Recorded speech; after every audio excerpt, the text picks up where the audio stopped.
All right, savings plan and investments. Let me see if I can get this a little bit closer. All right, let's talk about savings plan and investments. So when we first started the class, I think week 1, I was talking about using this Texas Instruments calculator to do these calculations. And that when we got to savings plan and investments, that you would want to have the calculator, and this is why. Because how many of you would be happy to do a formula like this? Now, I wouldn't mind so much because I think there's a lot of algebra in it and it's fun to practice. However, a lot of times if you use these formulas, you can get lost in the mathematics behind it. And this course isn't intended for you to actually learn algebraic formulas and to expand on that. It's really intended for you to understand how to apply these concepts. So if we use our time value of money calculator to do these calculations, with the savings plan formula, you can find out what your accumulated balance is if you're making a monthly or quarterly or daily payment to a savings plan, depending on the number of years, how often it's compounded. You can also figure out what a payment needs to be in order for you to pay off a loan. So this formula, if we reverse engineer it, we can figure out what the payment needed, the payment amount is required. We can find out what the accumulated savings balance plan is, just the way it's written. If we reverse engineer things, we can figure out what the APR is. There would be a lot of reverse engineering to figure out what the APR is, what the number of compounding periods should be, or the number of years, for example. So if you want to write this out and show your family that you're working with this fancy formula, go ahead and do that. But we will actually not be utilizing this, so you will not have to learn how to plug and chug into this, okay? So if you see it and get a little bit of anxiety, don't worry, because we are not going to be actually using this. We're going to be using our time value of money solver. Okay. So let's go ahead and just start right off with an example. They want us to use the savings plan formula to calculate the balance after 6 months for an APR of 12% and monthly payments of $100. So before we do this, let me explain the difference between what we were doing in 4A and 4B with the compound interest formula versus the savings plan. The savings plan investment assumes that you're making a monthly contribution, which is probably more realistic anyway, because what we were doing last time in section 4A and 4B, we were just assuming interest, whether it be simple interest or compounded interest, on a one-time investment. So let's say I deposit $1,000 one time and I wanted to see what the balance would be after 5 years. In this case, what we're doing now is we're saying if I deposit $1,000 and then I contribute $25 monthly for the next 50 years or something. So that's the difference between the savings plan formula versus the other formulas that we were doing. Okay, so now we're actually going to introduce a monthly payment as part of this, which again, in my mind, in my opinion, is more realistic, because oftentimes when we're doing savings, we start off with saving $10 a month or $10 a week or $50, and then we move up and we move up and we move up over time, and then we can determine what that balance is. So the difference is, again, lump sum, one lump sum investment versus making payments over time. Okay, so use the savings plan formula to calculate the balance after 6 months for an APR of 12% and monthly payments of $100. Okay, so 12% for 6 months, okay? And then monthly payments of $100. All right, so let's take a look at how the formula inputs this. Okay, so they're saying for 6 months, if we deposit $100 at 12% APR, which is really high, but that's okay, and we're only doing it for 6 months, so we're going to end up with $615.20, okay, if we use the formula. So if we deposited for 6 months $100, we're actually putting out of our own money $600, right? It's taken out of your pocket, $600. So we've gained $15.20 in 6 months, which is a lot to me, in my mind, because sometimes I look at my savings account balance in some of the regular banks, regular banking institutions, and it's like 3 cents interest on like, you know, $3,000 or something, and it's like, wow, that's so small compared to, you know, $15.20. So let's see how you can solve this same problem in our time value of money solver without having to do all of these steps. Okay. So if you recall, we're going to go to our time value of money app. So that's under apps, finance, TVM solver. And right now I have some information already in there, so I'm just going to override it. I'm going to write on top of it. Okay, my N is going to be the number of, this is monthly, except that, remember, it's going to be the number of compounding periods times the number of years, right? So if I know that this is monthly, it's 12, but it's only 6 months, so that's half of a year, right? So half of a year is 0.5. So really what goes in there is 6. And the reason I put the full calculation in there is because I don't want you to think that when we start doing these other ones and they say 36 months, which is 3 years, I don't want you to go and put 36. Because that calculation that goes in the end, remember, is the number of compounded periods, in this case it says monthly payments, times the number of years. So that was 12 times 0.5, which is 6. Now the interest rate was 12%. My present value, this problem didn't say that I had any money in there at all, right? It was just saying that I'm going to make a monthly deposit, I'm going to start. So I started off with 0. And I'm making a monthly payment of, does anybody remember, was it $100? Yep. Okay, so I'm going to do $100. And I want to change, in my calculator I have a 4, so for some reason this was quarterly compounding or making payments 4 times a year. So I'm going to change that to 12 because I'm making monthly payment, which is the same as monthly compounding. And now I'm going to go to my future value, and I'm going to do my second, or alpha enter, sorry. And that gives me the 615.20, which is the same amount that you got before, 615.20. In these cases, when you're doing the savings plan, for the most part, you'll always default to the 12 for the periods per year, because we're going to be making monthly payments. I can't recall any problems that we'll be doing that's saying that you're making a quarterly payment. It's pretty much monthly. Okay, so 615.20. If we know that we were inputting $600 or $100 a month of our own money, we can say that we put in $600 and we got out $615.20. Therefore, our total interest is $15.20. Okay. Now, let's do another one. Let's say, and I'm just going to give a random example. Let's say you start off with no money. You start an investment account now. Started off with nothing, but you decided that you wanted to start saving this summer. You wanted to start getting into that. And you're going to be putting away, let's just start light. Let's just say $50 a month. And right now, let's say that the interest rate is going to be 8%.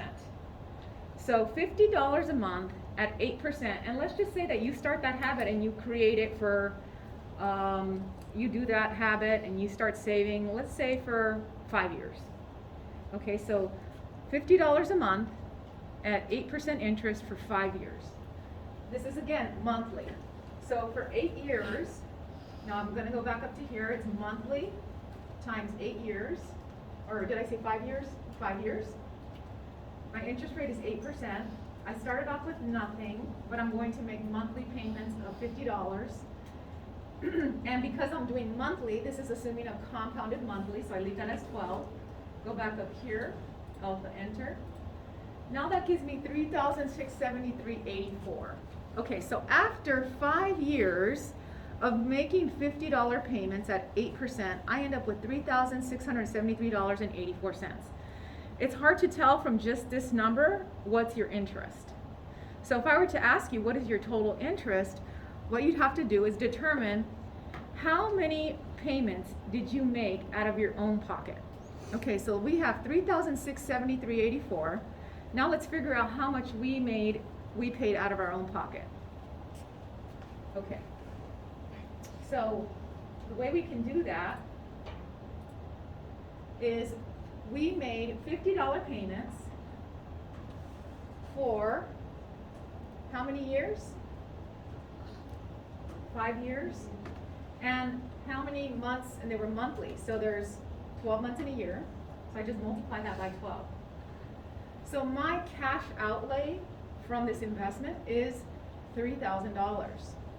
So I ended up with a different amount, right? I ended up with $3,673.84. So to figure out the total interest earned, I just take that amount and I subtract $3,000. So my total interest in this investment is $673.84.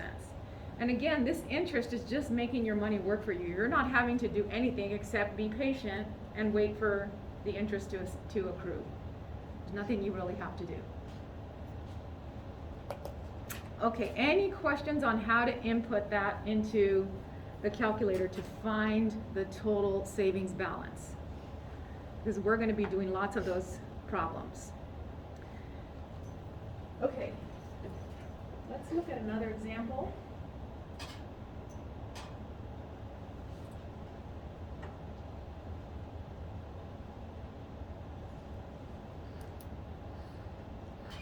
Okay, so no, that's not.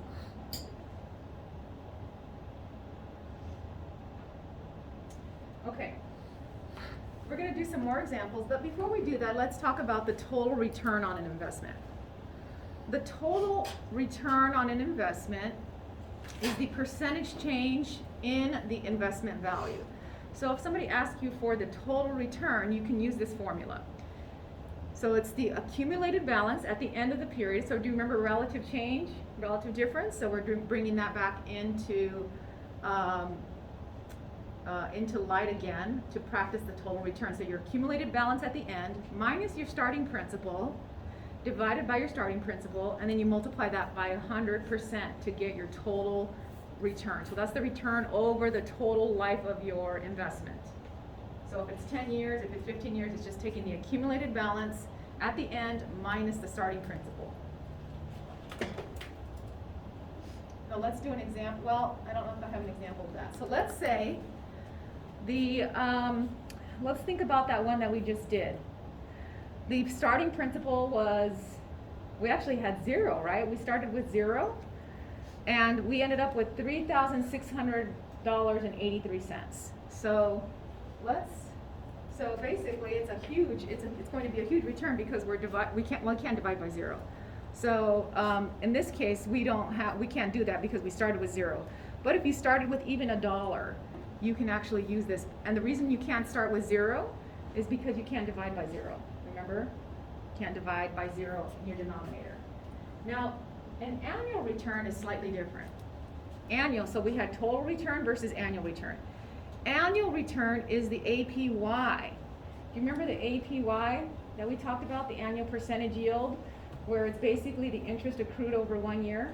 And the annual percentage yield will always be more than if you're compounding anything other than annually, your annual percentage yield will always be greater than your APR. Do you remember we talked about that in 4B, where we talked about calculating you have the APR and then you have the APY. So this is the same thing, is the annual return is the APY. Now, so you would take your accumulated balance divided by the starting principal, you can raise that to the 1 over the number of years, and you can subtract 1. Okay, so let's see if we have an example of doing this. Okay, so you started off with $3,000 in the Clearwater Mutual Fund. Over 4 years, your investment grows in value to $8,400. What are your total and annual returns? So again, total return is that relative change, and annual return is that second formula that we used. Okay, so the first one is our total return. Accumulated balance is $8,400 minus the $3,000 that we started with, divided by $3,000 times 100%. If you do the math, you will end up with 180%. 180, because you should come out with 1.8, and then when you change that to a percentage, you move the decimal 2 places to the right, add the percent sign, so that would give you 180%. So that's a pretty big, that means it's 1.8 times your initial investment. That's what you earned in your total return over that time period.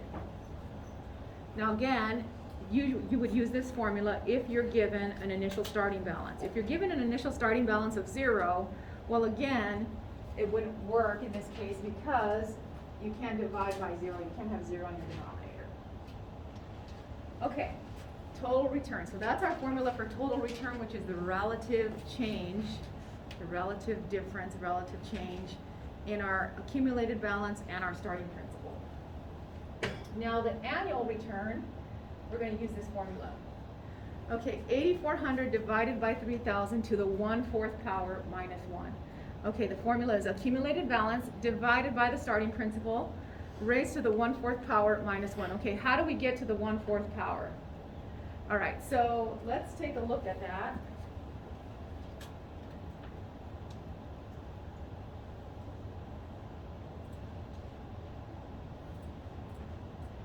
Okay, so 8,400 divided by 3,000. Okay, so I'll start with my parentheses.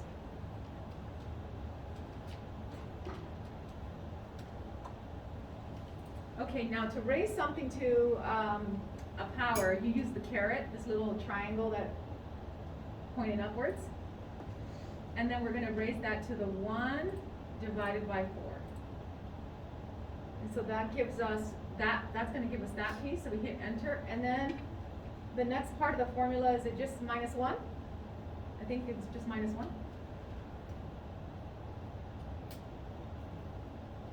Okay, so we raise it to the power. Now how did we get that again? You use this caret sign.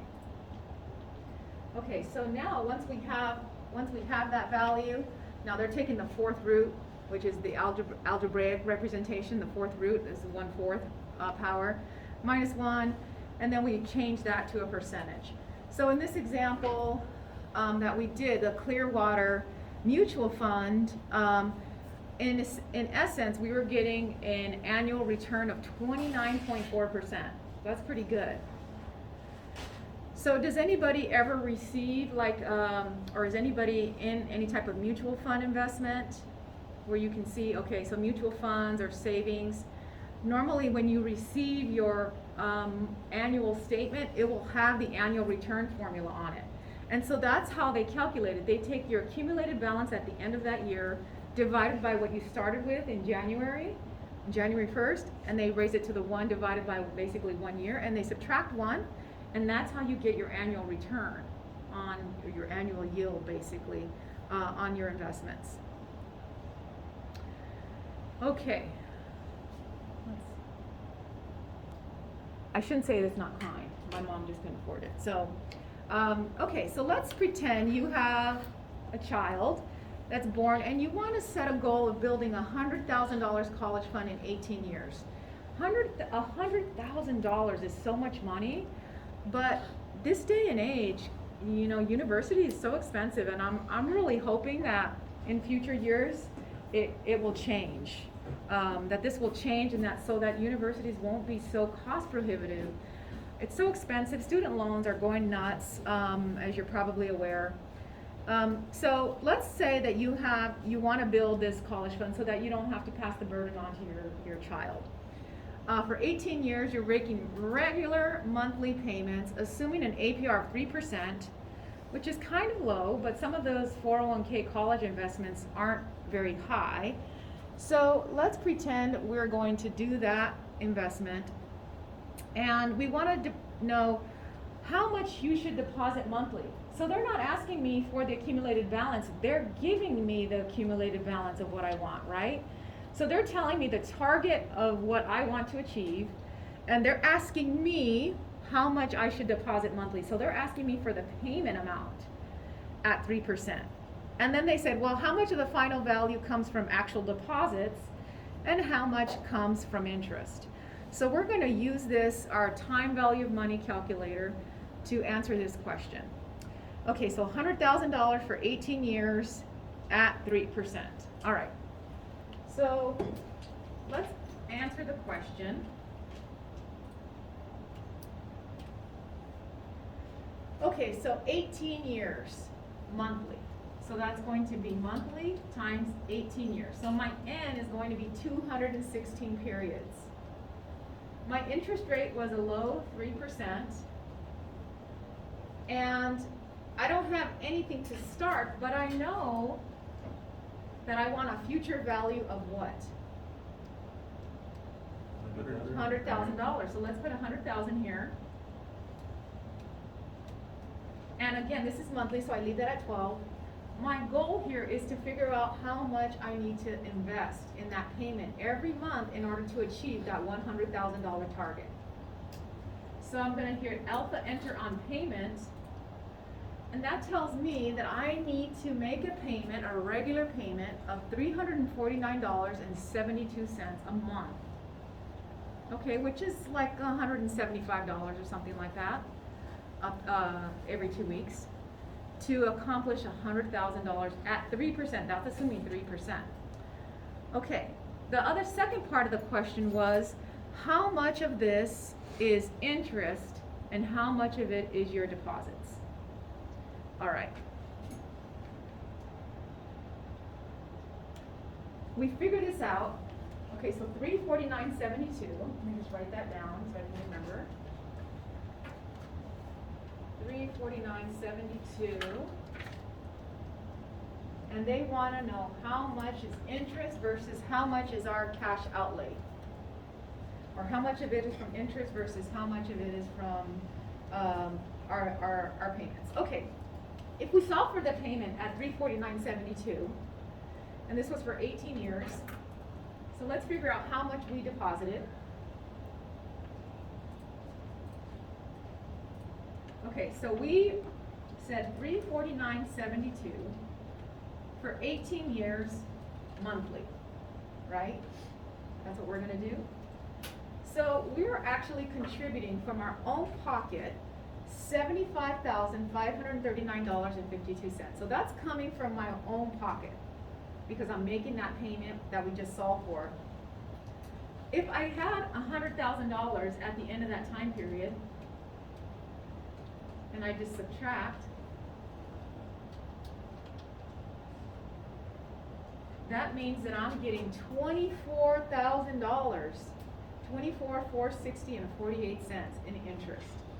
That's actually a really good interest amount. Again, it took 18 years, but how else can you make, $24,000, like that? So investing and letting your money work for you, that time, that compound interest just accumulates over time and really helps you make your money work for you. So $24,000, $24,460.48 is our total interest that we gained without doing anything. Again, letting your money sit, letting your money work for you, being patient, being diligent over time. Okay. And we're going to do problems 15 through 18 to start. And again, we're just using our time value of money solver. Assume monthly deposits and monthly compounding for the following savings plan. So they want you to find the accumulated balance after 12 months in one case, after 5 years, after 3 years, after 24 months.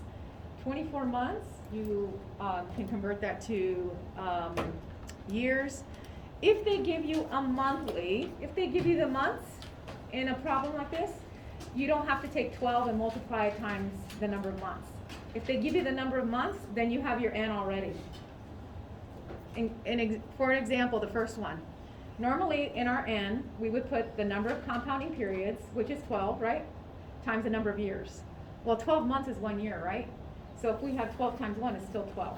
So if they give you the balance like after the number of months, then all you have to do is put that right into N.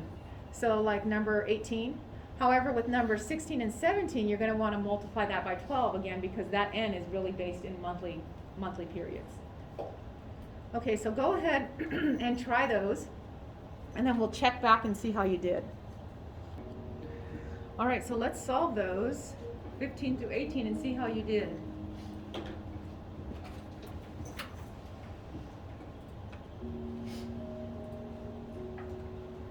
Okay, so time value of money solver. Now, again, if you're given the months already, you can just automatically put those in there, but if you'd like to use the formula for N, you just put the 12 times the number of years. Well, 12 months is 1 year, so that's gonna be 12 times 1. My interest rate is 3%. I don't have anything starting, but I'm making a payment of $75, and I want to know how much I have after that 12 months.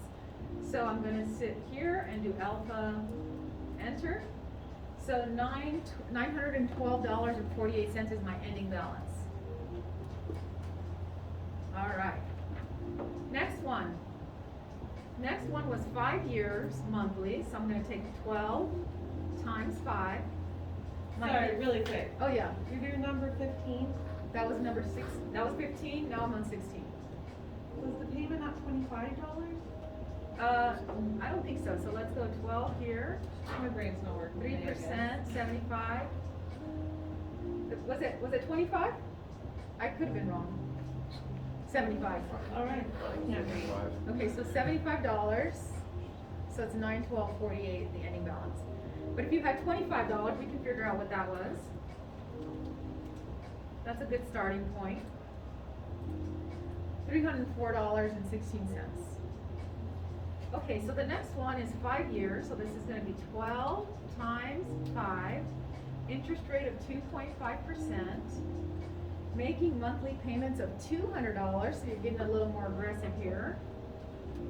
And again, my PYCY stays as 12 because this is monthly compounding, monthly payments.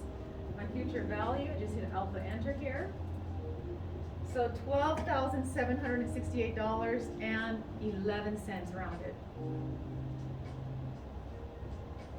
Okay, any questions so far? All right, see how quickly we can do these with our time value of money solver? Okay, the next one is 3 years.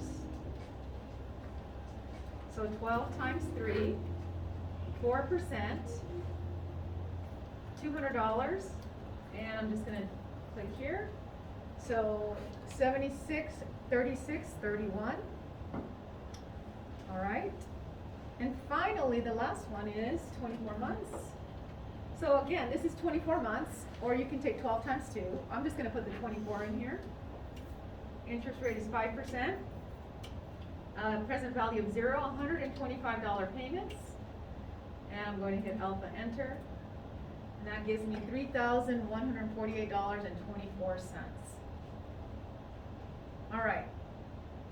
Okay, now let's look at the next ones. Let's take a look at 19 through 21. Now here, they're asking us for 19 through 21, they're asking us how much will the IRA contain when you retire at age 65, so that's the accumulated balance. How much will you have after 18 years? So all of these are finding the accumulated balance, giving this information. Okay, so we're gonna do something very similar for these problems.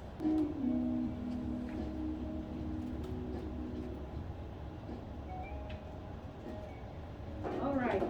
So let's do, so each of these are multi-parts.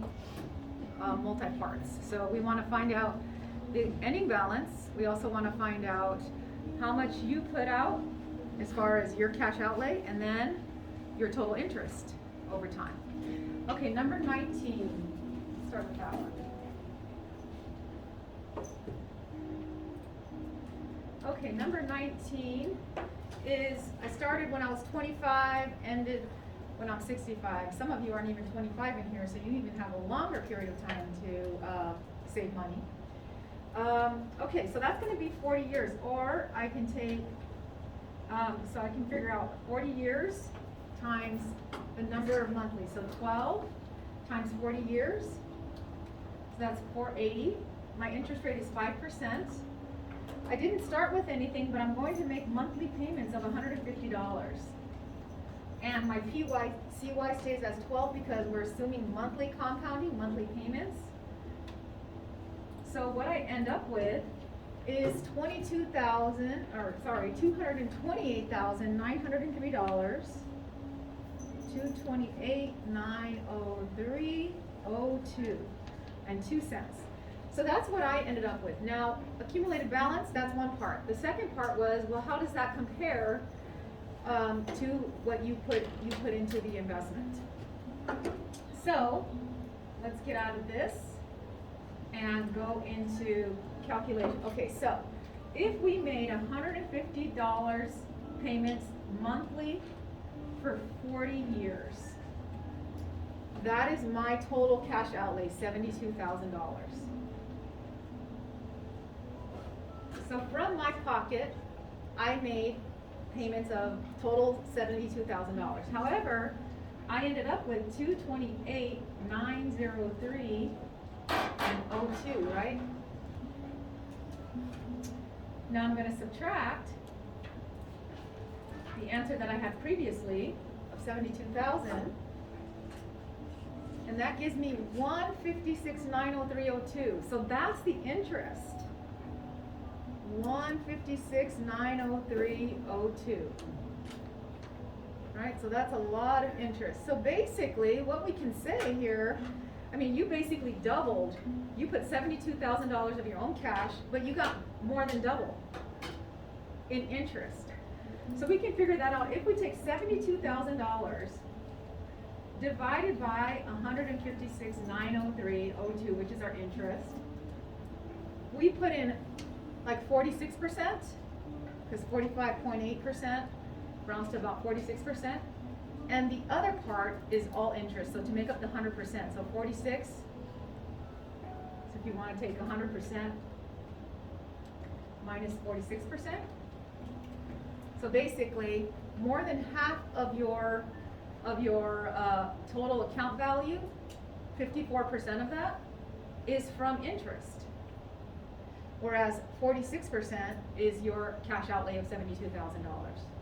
Do you see how we did that to get it like a ratio? Okay, so that's really good. Let's take a look at the next one.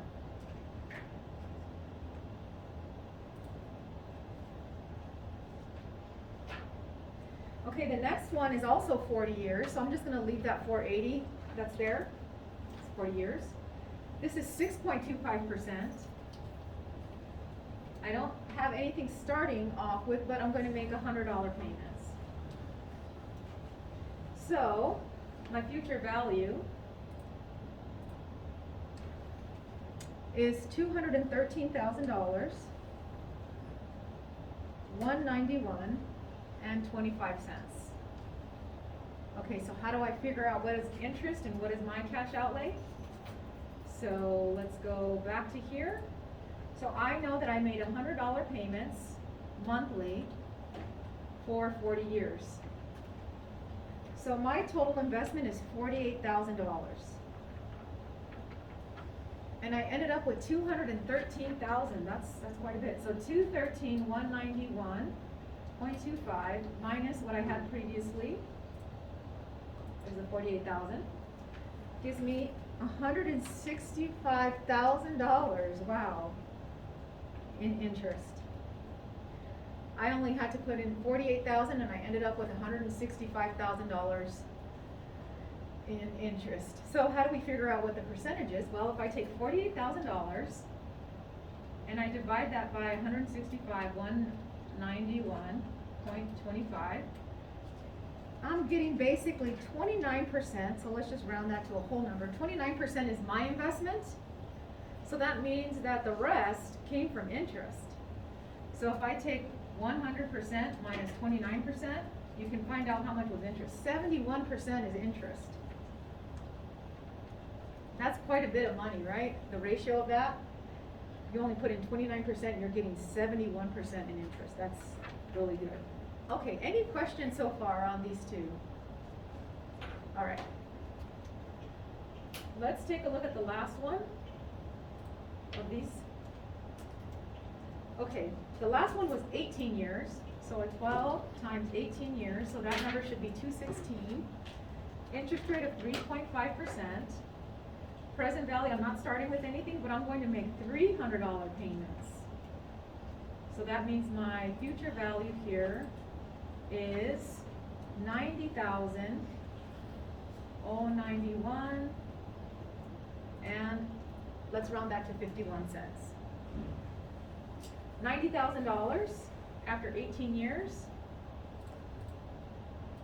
All right, so 18 years, oops, so I made a payment of $300 monthly for 18 years, and my cash that I contributed was $64,800.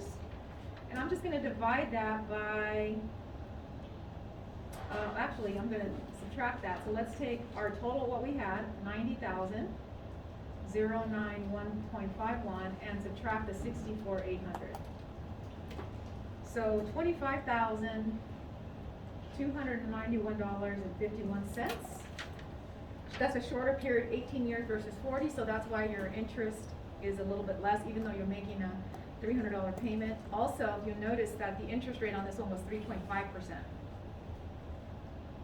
Okay? Okay. Let me just do a quick example. It's not in the book, but I'm just going to pretend. And let's say I don't want to give my age away, but let's say I have 30 years till retirement, pretend. Okay, so 30 years, 12 times 30, that's going to be 360. And I'm going to assume a higher interest rate. So I'm just going to be conservative and I'll say 7%. And let's say that I have I'm going to just say that I've been saving for 20 years already. So let's pretend I have $100,000 already accumulated. And I'm making monthly payments through my 401k plan of, let's round it to $500. So what will my ending balance be at the end of 30 years? That's not 142,000, that's $1 million. Okay, so $1 million over the next 30 years. So, and if this is assuming a 401k plan, many companies, as you'll start to get into the market, a lot of companies are offering matches on your 401k. So let's say you put in $500, they may match that same amount up to a certain percentage. So for example, if I put in $500, my company will match dollar for dollar up to 5% of my total salary. So $500 a month can turn into $1,000 a month. So you're actually not having to contribute. Your company is giving you that as a quote unquote pension, which is like something that hardly exists anymore. So if I change that to 1,000, 500 of that is free, right? So I'm only putting in 500, I'm getting another 500 free. And you can see how that actually changes this amount substantially. So now instead of 1.4 million, I have $2 million. Now the thing that we don't do in here is factor in the cost of living and the price of inflation. But if you figure out that inflation is about 2.2% per year, your contributions will probably increase with inflation. So we can just assume that in today's time money, if you were looking at it, you would have $2 million when you retire. Which is pretty good considering hopefully the healthcare system is better and we don't have to pay so much, but for the elderly folks, it can be a lot. Now let's say, does anybody have a goal to let's say you wanted to reach, in 30 years, I know it seems like far-fetched, but it happens overnight. Let's say in 30 years you wanted to have $8 million in your account. 8 million. Okay, so in 30 years, which is 12 times 30, so that's 360. And let's assume that over 30 years, you're gonna get an average interest rate of higher than 7% on average. And the reason I say on average is because some years it's 8%, some years it's 6, some years it's 12, some years it's 15. So on average, it's averaging out to 8%. You have, let's say you have nothing. Let's pretend you're starting with nothing in there.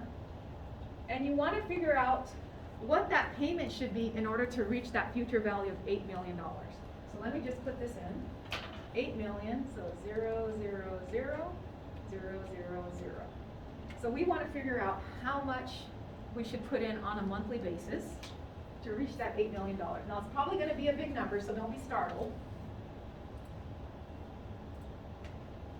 So $5,367.83 at 8%. If we extend the time period, or if we increase the interest rate, that number will go down. Now keep in mind, as you're investing, a lot of times that interest rate goes higher, and a lot of times if you're retiring and if you have a 401k plan again, your company will usually contribute a match. So you're getting free money on top of what you're already contributing. Okay, so if you have a goal in 10 years to have, $5,000, you can actually figure out what your monthly payment should be in order to, so you can play around with this as you choose to find out the accumulated balance, and you can find out what the payment is that you should have in order to reach a projected goal. Okay, any questions on those problems that we did? Feeling you should probably get through the homework like really, really quick this time, because we did a lot of similar examples that are in the homework assignment on Pearson. The only thing is maybe the format is slightly different, the way they ask the question in Pearson, or the way they ask you to be precise with the digits or something. But you have 3 chances to if you make a mistake, you can 3 chances to fix it. Okay.